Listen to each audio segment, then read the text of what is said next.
guys. Well, I'm extremely excited here to welcome on somebody that I've been lucky enough to get close with over the last couple years. He is a tremendous baseball guy, been around the game a long time. Currently, now he is the director of operations and pitching development at the University of Tennessee. Came over there from Cincinnati, spent some time at Northwestern before that, Kansas State, Evansville. He is a Jefferson City, Missouri product. Welcome on Josh Reynolds here. Thanks for joining us, Josh. Thanks for having Yeah, me. so we you are a guy that I think is a very unique guest for us, somebody we definitely wanted to have on. You have been a college coach for a long time. Um, but you also have dipped your waters into the PBR landscape. So, depending on how much you want to get into that or share with everybody, I think that's something that we as a staff are really just curious with, and maybe what you can express to parents and players out there just right out of the gate, just some things that when what was it 2022 you took over as the prep baseball Colorado scouting director. It was 22 or 23, somewhere around there. But were there any things that maybe were misconceptions that you even had about PBR before you kind of went behind the curtain and saw how everything was done? Was there any just major takeaway that you had in your time with PBR? I don't think there's any misconceptions. I think it was more of just like the work that gets put into it, like from being on the other side of the fence, right? When you're a coach going to watch an event, you see, the showcase, you see the ground balls, you see the BP, you see the pitchers throwing. I think what I didn't realize, and I knew it had to get there somehow, I just didn't know how it got there, but to the website, the metrics or, the 60 times or whatever it may be. I think it was more of just the work that goes in on the backside, from putting the events together, from just getting the registration, getting the jerseys, getting the numbers, just kind of the hassle that seemed to be before each event, but you wanted to make sure you had it right before the setup, to running the event, to making sure that the event went smooth.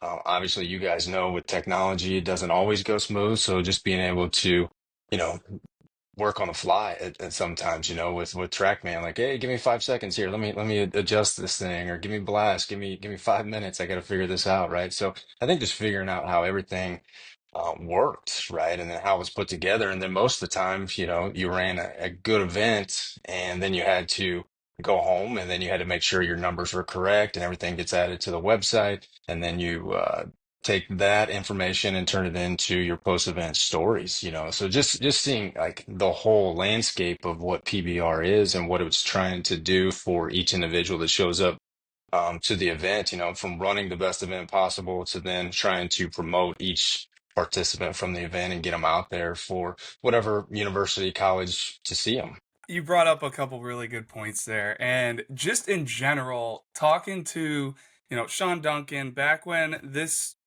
prep baseball was somewhat exploding, we were, you know, growing into a number of different states, and finding the right scouting director has always been something that is vital to the success of the state. And me personally, like, I think there's no better candidate for a scouting director than a former college coach, especially somebody that's maybe done JUCO or volunteered and they really like fully understand the grind. But one thing that he always talks about is it's hard to take like the dugout out of that person or out of that coach. Like they want to compete, they want to be in the dugout with the guys. I think you're kind of that prime example, right? Like you were in a little in between period. You tried out PBR, but then you had a great situation arise at Cincinnati. So like what were some of the major factors at Cincinnati? Because before you went to Tennessee, you did have a little stopgap here at Cincinnati. Like what were some of the draws that got you kind of, out of being the Colorado scouting director and back into that college coaching game?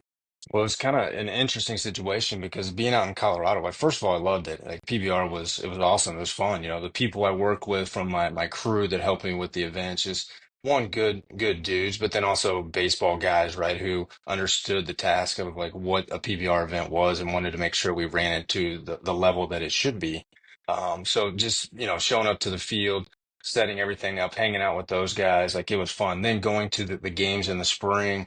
and getting to, you see the players at the event, but then actually like putting the evaluation part into it from the game aspect, right? Of like how they play the game. That way, you were a better scouting director because now if somebody called you on them, you could say, okay, this is what I see, this is who they are. But then also the part of being on the field with them, getting to know them a little bit, right? Not just like, hey, they're a person out there on the field, and you're as a coach, you're trying to figure out who they are. Like I could talk to them, I could ask them questions, I could see how they were acting on the field. I could, talk to them after a game, working for PBR of like, hey man, you threw the ball well today. And, like I could see like the maturity of you didn't, have that mental breakdown that you might have had a year ago, but now you're developed and you matured in that area as opposed to just on the field from a baseball standpoint. So you could kind of like talk to them, get to know them a little bit. Where it that whole experience, like I was enjoying that, right? And then from a college coaching standpoint, sometimes the family gets put aside, unfortunately, and you're traveling, you're recruiting. So I was getting to hang out with my family a lot more and spending time with just, my sister lived out in Colorado, so I was getting to hang out with them. And that was the first time in, man, I don't know, 10 years or so where we actually, I think we got closer just by, being able to go hang out with her, right? Because I hadn't seen her just from being a college coach as much. So a lot of good things about Colorado, and it's Colorado, right? Living in Colorado it's just awesome, a lot to do out there. Even in the year that I experienced it, it was just like waking up to the mountains. It was like, this is really cool. So but the crazy thing about that is I wasn't looking. Like I wasn't putting my name out there. I wasn't throwing my resume around, like trying to get back in the game. I got a random phone call from Jordan Bishel, the head coach at Cincinnati, and was just, hey, are you interested? And when that happens, it was like I got to talk to the wife. There's another move potentially happening.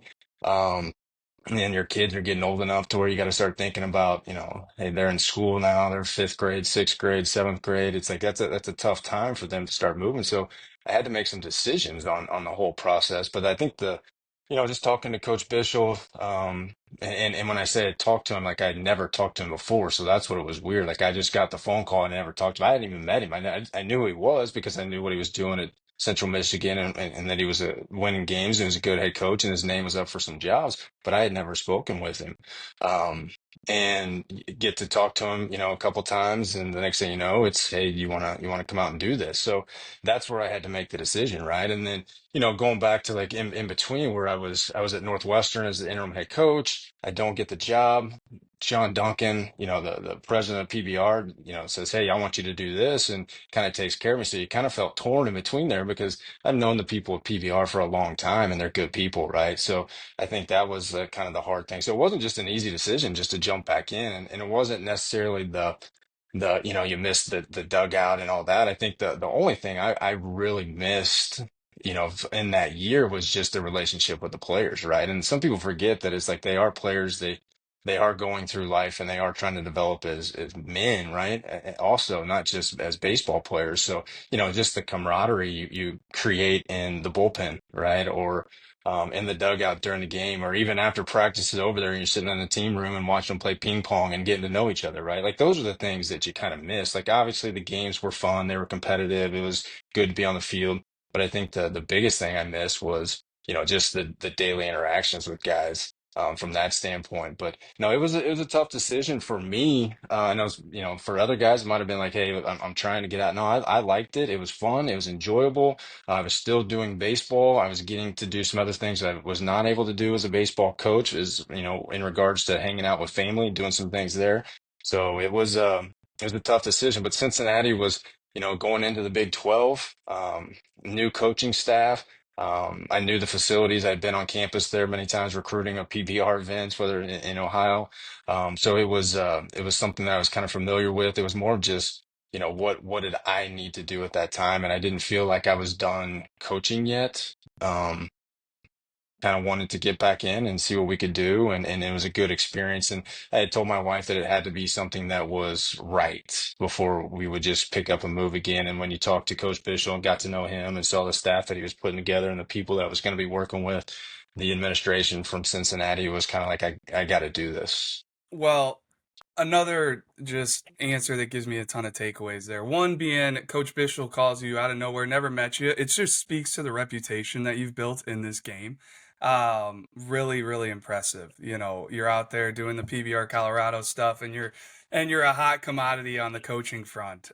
Second, and I think we talk about this a lot in our podcast, is exactly what you talked about that is a benefit of working with prep baseball is you get way more of that on-field connection with players that these college coaches don't have the luxury to get. Whether it's, coaching these guys at the future games is one of my favorite things because you're in the dugout for multiple days. Over a course of 4 days, like you're going to see some true colors come out. You can kind of fake it for a day or two. But you're going to see who these players really are. How on that day four, the last game of the week, like they've been in the 95-degree heat, the humidity, like, are they still getting down the line? Are they still running in and out of the dugout? Like, are they still a good teammate? Are they selfish? All those things. And I think that, is something that I think we do hold a valuable piece there of information that these college coaches are trying to find out. And we are a really good, unbiased, resource for them to use. So I love that point of it because I do think that is something that maybe not enough people realize. Because let me ask you this, like as a college coach, you're going to see the guy because you think he's good. You think, you like the swing, you like the tools, whatever it may be. So like I'm guessing you're looking for these things on the field that as a prep baseball, scouting director, you already kind of know like what's the motor, what's the IQ level, how's this guy play the game? Are those really the things that as a college coach you're looking for, or is it a variety of things? And I hope that question makes sense. Yeah, no, it makes sense. I think what you're looking for as a college coach, and it's different everywhere, right? Like every school, every program has, kind of their own blueprint of what they're looking for and how they're building their team together. So ultimately, it's about the right fit. But what you usually start out with is like, how do they play the game, right? Like that's why we want to go see them play the game. It's the I think the thing is like with PBR and running the events, like from my aspect and how I try to put it together when I was especially when it comes to rankings time, right? Like probably the toughest part of working at PBR, right? That month is just you're stuck at your computer trying to move this guy here, this guy there, and you're trying to figure out why. And it's so fine between each player. It may be I saw this guy play, and just like you said, his motor puts him above this next guy. It's not even a metric. It's just the way he played the game, and maybe it's just the position that he played, a shortstop versus a right fielder, right? Like, so you guys know, like that's a tough month of putting those together. And you want to try to do it right and do it the best you possibly can. So I think like you see that side of it from the metrics and all that. But like as a coach, you still go watch kids play the game. You want to see them play the game. We're not just going and saying, hey, his exit velo is this. We have to have this guy, right? Like you have to be able to see, can he turn that exit velo over and turn it into bat to ball skill in a game? Can he, control the AB? Does he swing and get himself out? Does he swing and miss, right? Like all of those things kind of come into play. And, same with the pitcher, right? Velocity just starts there. And yes, they have to have something that you want to see, but you still want to take what you see from like an event and turn it into, can they play the game and can they help you? And especially now with, the way recruiting is gonna change with the new rules potentially is just guys are gonna have to be more ready to play, right? So now you have to like be able to not just project a couple years down the road, but right now, can they play right now? So it's gonna change some things. You're gonna want to see guys playing games, and then ultimately it's still gonna come down to yes, there's going to be projection, but where are they from a physical maturity standpoint, a mentality standpoint? Like, are they strong enough there? Can they handle those areas? Because those are usually the two biggest things is the physical maturity, and then the mentality of if guys can handle playing as a younger freshman in college. And then, just putting that all together and can they play the game at a high level? Can they get outs? Can they make the plays when the ball is hit to them? Can they, put together a good at bat 3 or 4 times a game? Those are the things that are ultimately still matter when you're looking at like recruiting and how things go from that standpoint. Well, you're hitting on a lot of things that we've touched on in past episodes and what makes the rankings so hard and how these guys shouldn't get so caught up in what that number is because we may have seen them on their best day ever or their worst day ever. And the variety of looks is so different. But I want to open this up to our guys. Tyler, Gavin, Peter, like you came up with a bunch of good questions here. I'm just going to open it up. Who wants to go first? Get in there. I know we do have some evaluation questions, but Gavin. Yeah, yeah, Coach. I'm gonna get into kind of an evaluation question. When you are out specifically evaluating a pitcher, what are some of those qualities that you're looking for in that player? Whether it's velo or just the way they move, things like that. Yeah, I think ultimately it starts with, do they get the ball in the zone, right? Like, um, the game starts and with the pitcher, and the kind of the flow of the game starts with the pitcher. So can they get the ball in the zone? Do they have a secondary pitch that they can throw for strikes? They don't, like, we see a lot of guys now, they think they have five, six pitches, right? Everybody's got a cutter, everybody's got a slider, a curveball, a splitter, a changeup, a fastball. That's great, right? Like we you like guys that like kind of want to play with some different pitches. They're going to find out what's best for them.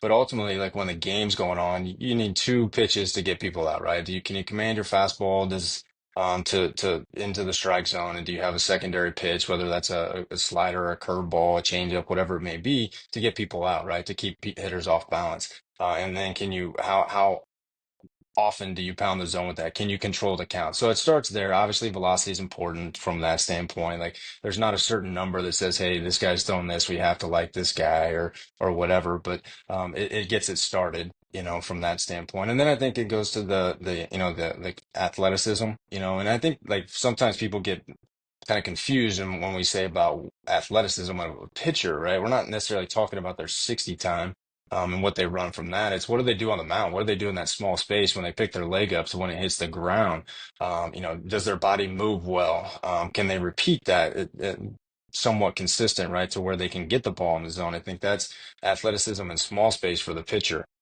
Is kind of what we're talking about in that. And obviously, like, if they can run and jump and all that, like that's a great thing too. It helps them out from their further development. But I think it's just how the body moves, is usually what we're talking about from that standpoint. The arm speed. Um, and then I think it comes down to just the competitiveness of them, right? So, like what happens, and that's the thing, like when you go out and watch games, that's why we try to see as many games as possible, is what happens when an umpire makes a bad call. Does that turn into three or four balls the next pitch?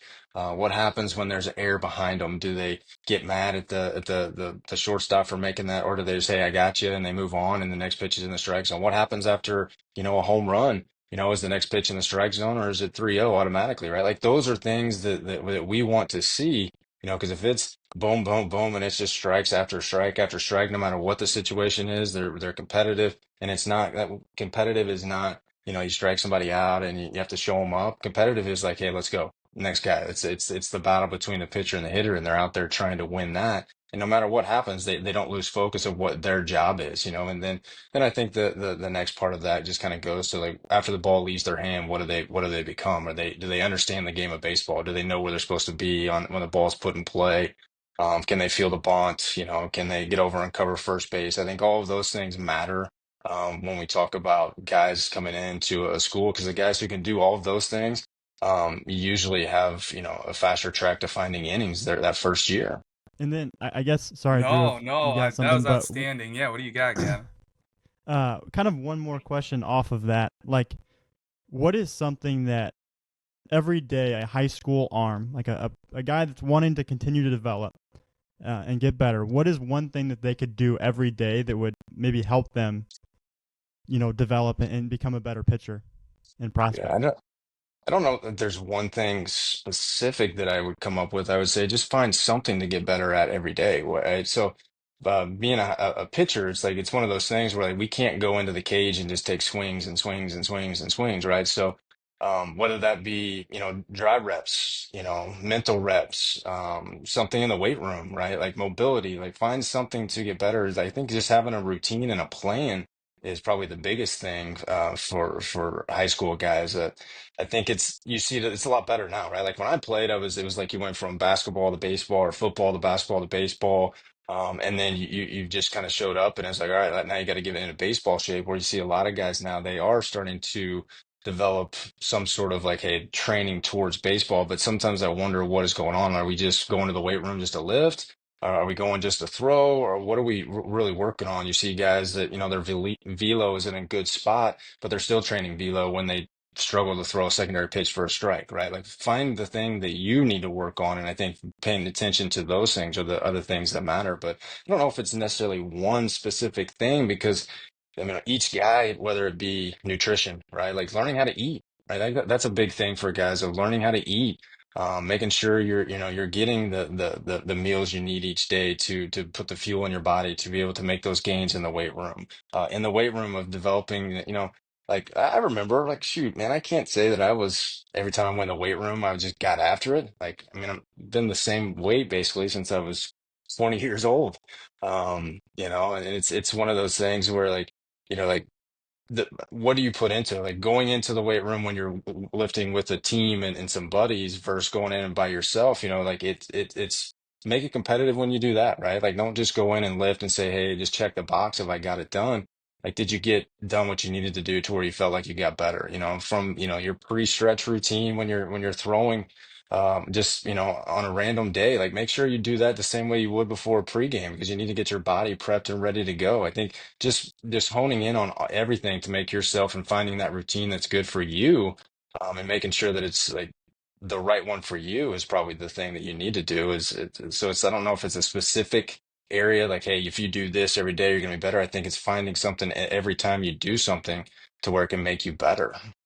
Uh, Gavin, I would think a lot of high school athletes should be able to come away with plenty to work on after that. And just having a consistent plan and doing it every day. I mean, that got me kind of fired up. Like I need to go hit the weight room right now, Josh. And I It's need it. me too. Me too. I want to give you your flowers from your playing days and playing career. So I mentioned Jefferson City is where you graduated high school. You went to Central Missouri.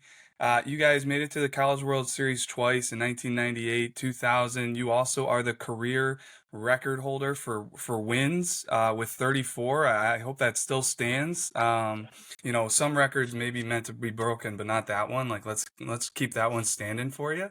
But you obviously were a really high level prospect, or at least you turned into that in college. You were a third round draft by the New York Mets out of Central Missouri, a Division two.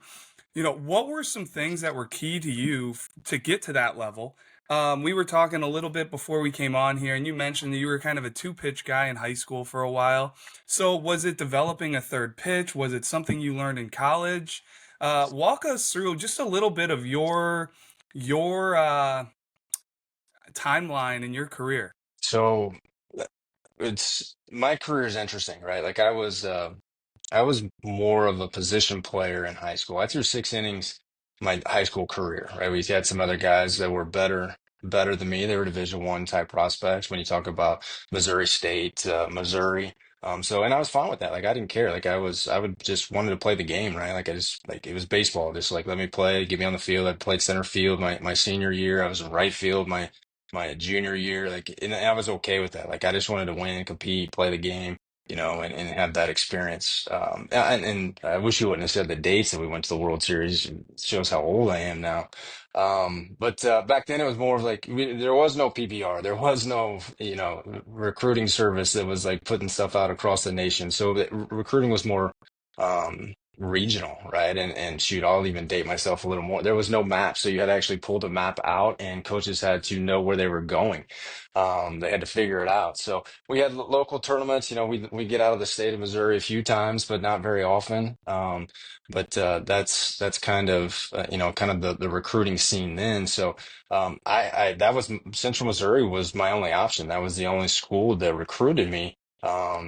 And it was after my senior year in high school, we played a tournament in Sedalia, Missouri, and that's where Sean McCann, an ex-PBR Kansas guy, saw me and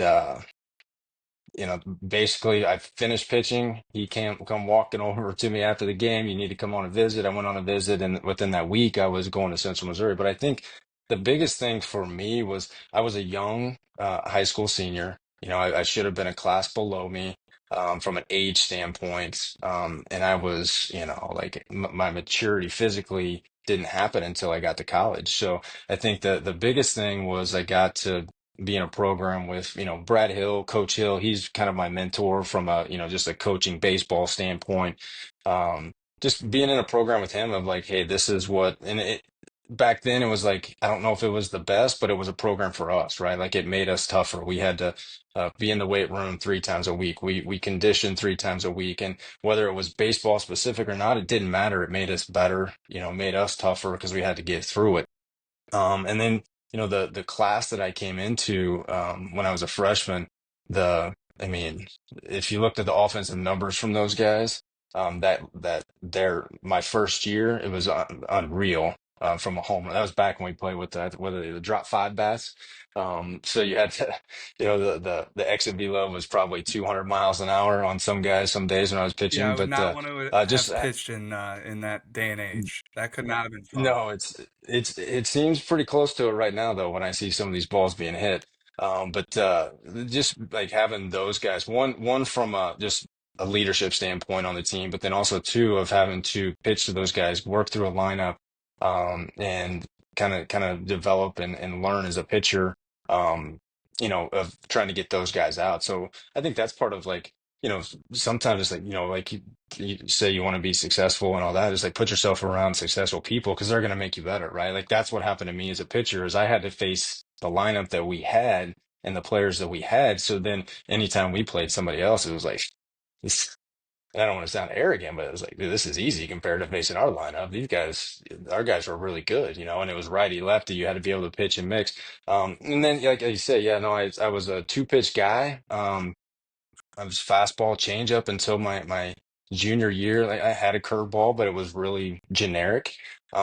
Used it occasionally, but um, putting that together and kind of seeing that hey, I can get guys out with these two. I knew I needed one more if you're talking about from because I was 86, 88 my freshman year to then 90 my junior year to then 92, 94 I guess is what it ended up being my junior year, but I had to get something else. Knew I needed another pitch if I was going to, pitch at the next level, not just at college.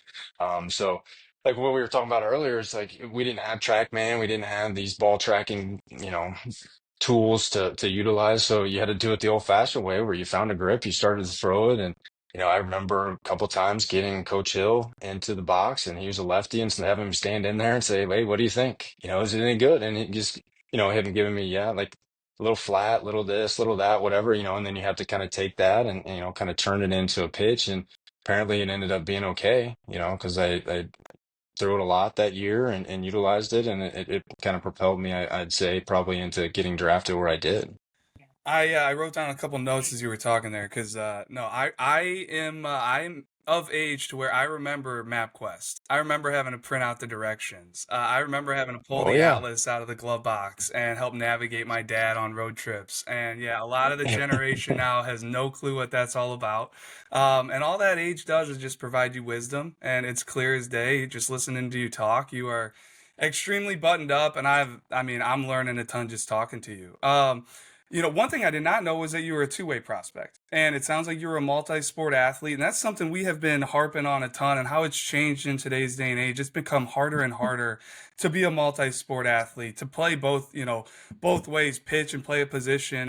And everything is so specialized. I mean, is that something you're throughout your coaching career, recruiting, like, is that something that you look at a player different or you value him at a different level than a pitcher only?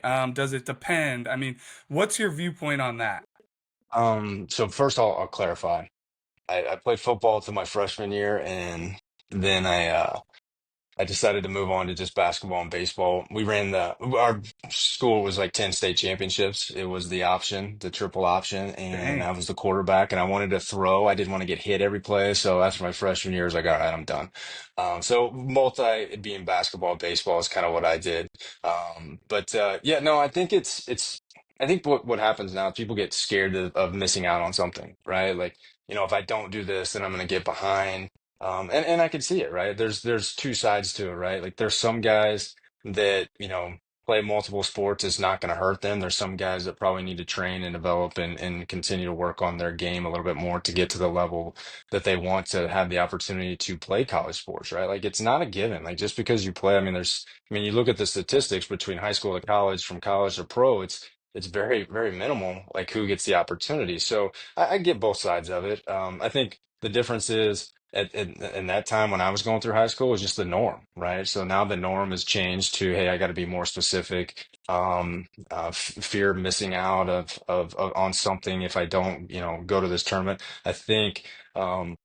Obviously certain high schools it's different too, right? Of like, unfortunately between the different coaching staffs of, hey, you need to be at football weights, you need to do this, you need to do that at basketball, you need to be on these travel, circuits where we can like evaluate you and see how you're gonna compare to the other guys on the team.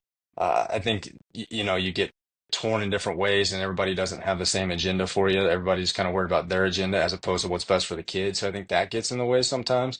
So I think it's just different for each kid, right? I like seeing it because it teaches you, different kind of athleticism for each sport. But then it's also just the like football, that's toughness, right? That's toughness and strength, right? Like you get on a football field, if you find out real quick who's tough. Basketball, you got the agility, and then you turn that over into baseball and just like I think the main thing is like you're competitive, you're competitive, you're competitive, right? Like I think what happens is we lose that competition when you just go specific to where it's hard. Like if you're just in the weight room, you need to try to train and be competitive with somebody when you're playing catch each day, you need to because you just don't get that same feel if you're not doing it. And I think to me, like ultimately, that's what I was about, just like compete.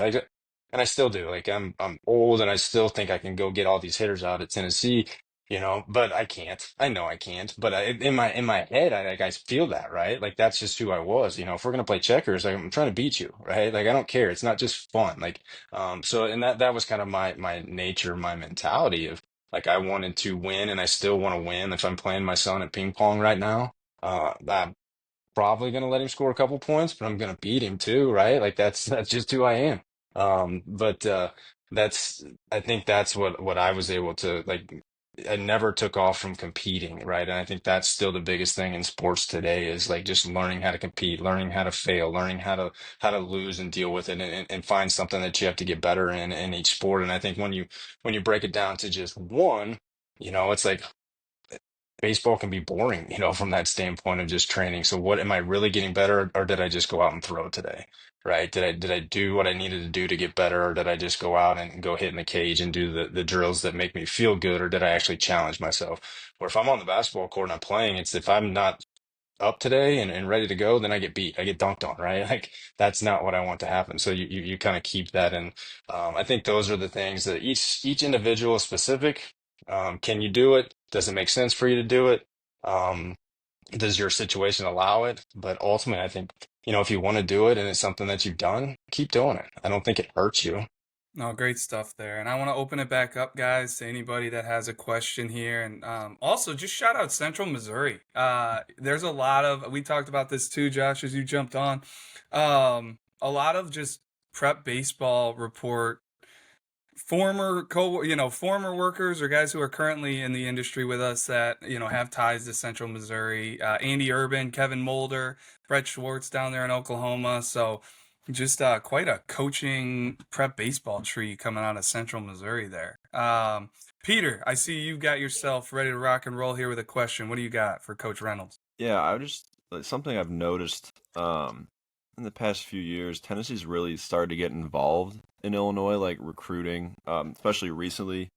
Um, can you speak to maybe why that is and if we can expect to see that continue in the future? Because I know like the Southern schools for a while, at least like when I was growing up, we were told like, yeah, they kind of just they stay down there, they don't come up here. But it seems like lately they've been, recruiting a lot more up north.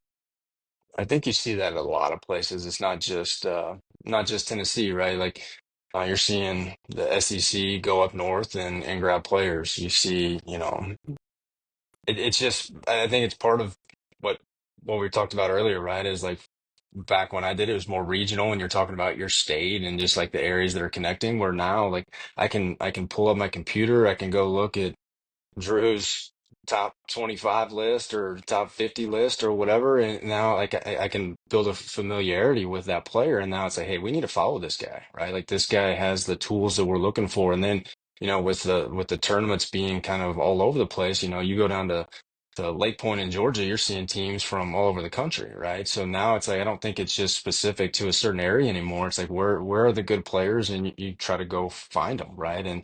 Tennessee has a brand that is open up to basically the country, right? I mean, they won the national championship last year, and it's been like the hottest program over the last few years. And I think it's one of those things where like when kids see that and they're really interested in college baseball, like you're not limited by geographics anymore. It's kind of open to wherever. And another school that was getting into Illinois a lot was a school you were just at, Cincinnati, doing an outstanding job. And I just wanted to call them out as well because they just keep collecting quality commitments from Illinois, and recently Enzo and Felice, just committed there, and they've got a bunch of arms in the 25 class. Connor Blue and Brandon Menser, and I think both Sefcik boys are there now as well. And Cal was a huge fan favorite of mine, so you just seem to be going from quality program to quality program. But I want to open it back up. Tyler, Gavin, Peter. Tyler, it looks like you got a question here. Yeah, Coach, you talked earlier a little bit about with some of the new rule changes, how it's important for guys to be ready to play right away now. And I know the roster constrictions is kind of like a hot button topic now, as well as just any of the rule changes anymore for you college coaches. So maybe just talk through for the listener some of the challenges of being a college coach today, whether it's all of the rule changes, maybe it's the travel. I know as a college coach you're out there all the time when you guys aren't playing. So just talk through some of those challenges. It's challenges for everybody, right? It's a challenge for the family, it's a challenge for coaches, the player. It's just a challenge right now. One, because we just don't have clarity, right? It's like what is actually going to happen, right? Like so we've heard all the talk, but when is this going to be coming into place? Like I think those are probably the biggest challenges right now from a coaching standpoint of just what is it going to look like next week? What is it going to look like next month? And I think those are probably because the conversations have to be had, right? Like you go from a 40-man roster to a 34-man roster, like there has to be some tough conversations in there, and it's not fun. Like then that's not a fun thing to have to do, right? Because there's players that lives are going to change, and maybe they picked the university for an academic standpoint, and maybe they picked it because a family member went there. It's just the school they want, and it may not be that way moving forward just because of a rule that says, hey, now that we're going to go from this to this. So I think it's just a tough situation for everybody, not necessarily just for coaches right now, because there's just the like I said, the clarity part of it is just not there. And when is all of this going to kind of take place and happen? So I think that's probably the biggest issue right now is like, from a coaching standpoint, like when you get into this business, you're going to travel around, you're going to have to go to Georgia multiple times a year, you're going to have to um, jump in your car and drive or get on a plane and fly to go watch events. Like that's a part of it, right? And that's honestly like when you're a coach, if you're not out doing that, then it's tough to put together the right team and to be a good coach, right? Like we can all talk about how good of a coach as we think we are, but ultimately we know like if you have good players, you have a chance to be a good coach. So that's recruiting is where it kind of starts. So if you like doing that and then you're gonna have a chance because you're at least gonna be able to see players and have a chance to get them to come to your school. So I think that's where it all starts. So if that's a challenge and that's an issue, then it's gonna be tough to be a good coach to start out with. But yeah, no, I mean it is one that by the time the futures games wrap up at the end of the summer, you're just like I need a break, right? Like that's kind of your couple week break before you get onto the campus and now your guys are starting to show up, and that's when the real fun begins again, because you get to be with those guys and kind of get that experience going. Well, I know you came to Tennessee fairly late this summer, early fall. Were there any just major memories that stick out to you so far from the fall, or any highlights so far from your time in Knoxville? Yeah, I'm gonna go back to what you were saying earlier though. First, like the guys at Cincinnati, right? Like so. Absolutely. Taking this job, like first Coach Bishop, like for one, giving him the opportunity, like from a guy that we didn't know each other. The first time we saw each other was the Futures games that year, right? He walked in, was like, "Hey," That's and I was like, wild. "Hey," so it's one of those where you kind of get that experience. But like we're just working with those guys at Cincinnati. When you talk about Jordan Bishop, Kyle Peteruto, Tom Winsky, the Beard, Kyle Schrader, and Taylor Sheriff, like working with those guys, man, it was not an easy decision, right? Like obviously the if this is a special place, and when I say Tennessee, so when Coach Vitello hit me up, it was just like, I've got to think about this, right? Like this isn't just something you're like, no, I'm good. You got to think about it, and then you got to talk to your wife about it, and then you got to talk to your kids. It's like, hey, we've just moved twice now. Do we want to think about moving again? Um, so it's one of those where like those guys were awesome. They're doing a great job, like you said. They're fun to work with. Like if it was another school, I probably could have still be at Cincinnati right now. But when you talk about Tennessee, it's everything you see. And, from a college baseball fan, like I'm watching, I know these guys, and I'm watching them last year as they're making their journey to the national championship, and it's fun, right? But then you're also seeing the fan base and everything that kind of goes with it.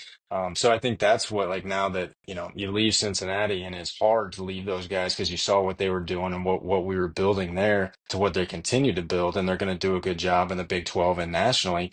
So then you come here, and Coach Vitello is awesome, right? He's a rock star in town. Everywhere you go, it's an autograph, it's a picture. It's basically sometimes you have to be security and photographer sometimes, take care of him. But it's that's fun. That's cool because it's like a place where like, man, these people care. Like, and I think that's probably the coolest thing is just Vol Nation is real. It's we played some outside competition games and the stadiums are packed. We played a fall World Series game two of a fall World Series, which I'm used to like nobody being there or parents only, and there's 7,000 people in the stands, right? So it's like it's cool for me to just like walk out there and be like, man, this is awesome.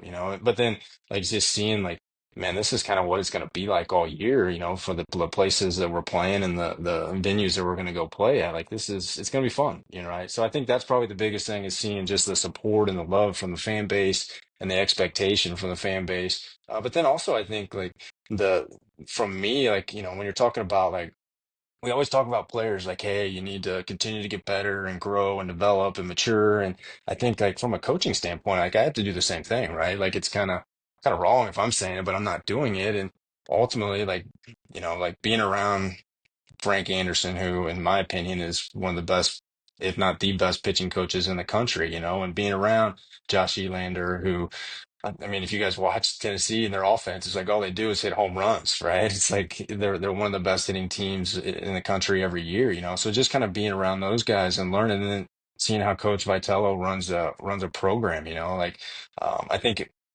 for me, it's like the personal development was one reason that I wanted to, but then also like just to be in a place where it's like this is the excitement, right? Like people are excited about baseball. We have an $80+ million renovation to our stadium going on right now, because they needed to build more seats for fans and more premium level seats because they didn't have any suites to fans, so they're going to be able to sell out. And it's just, you know, you've seen it on TV. This place is crazy.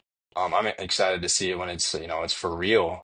So I think the experience so far, it's the fall, so you kind of miss out on some of it because it's not the season. But I've seen like what it could be like, and it's pretty cool when you're talking about, hey, for a fall World Series game, there were 7,000 people here. What's it going to be when it's a SEC series? Like it's going to be crazy. Yeah, that's a different world down there, it sounds like. And just Yeah. from a personal standpoint, like I'm super excited for you as a human being. And, I know there's a lot of sacrifices you're making with the family and with, just job decisions and going there late and everything. But extremely, extremely excited for you and your future and what it holds. And we've always been big fans of you, and just the fact that I got to spend some time with you as you were navigating the Prep Baseball Colorado thing, just on little, phone calls. Hey, how do I do this? How do I do that? And I hope I helped that transition, make it a little bit easier for you. But super grateful for your time today and your willingness to want to do this and hop on with us. And I thought you shed some great light on so many things that, high school players, parents should hopefully be able to learn from. And we're big fans of you. You were my first teacher. Is that right? I think was it at Judson when I came out to watch the first event Are we gonna bring when it I up? The became migraine? PBR. Yeah, Oh man, when that I was a was tough when I day was for me. PBR Colorado. No, whatever, man. It was fine. Like I got to see kind of firsthand, like this is kind of what it is, of when when you're going from being a college coach to PBR, like you showed me. That's So no, that's you were my first teacher. that was definitely a memorable day from where I sit, and we were actually reminiscing about that the other day as a staff, having you out there, and then that was one of the hottest days of the summer, I think, in Chicago. I didn't know it could get that hot and humid, but Yeah, it was hot and yeah. humid. Well, good luck to you here the rest of I guess the winter before these guys go home for break, and next spring, and just beyond that as well, and we'll stay in touch. All right, Josh. Appreciate it. Thanks for All having right. me on. Thank you. Just one thing I wanted to say is I just appreciate all the people that have been listening to our podcast and all of the guests that we've had on. I feel like they've been awesome conversations. So I'm super appreciative of the people that listen and our guests, and just getting to do this every week. It's a lot of fun. And I think if really, like, I think for me, and I think all of us, like, if there's anything that people feel like we should be talking about that we're not talking about, I'd love for people to let us know, like, what that would be. Because anything we always want to try and make this better. So anything we can do to do that, like, I'm all for it. So if anybody has anything that they want us to mention, just let us know. I think But our mission is for the audience, right, Gavin? Like, we are trying to yep, provide contact that the audience can learn from. And, hopefully that audience is parents and players and maybe fellow coaches out there, because we've had a lot of really good coaches on as well, that whether it's, life advice, coaching advice, evaluating advice, player advice, recruiting, that I could not agree with you more, Gavin, is like we're trying to give the audience things that will help them, and things they're interested in. And huge shout out to all the guests, all the interviews that have been willing to take the time to come on here, and all the audience that is listening. So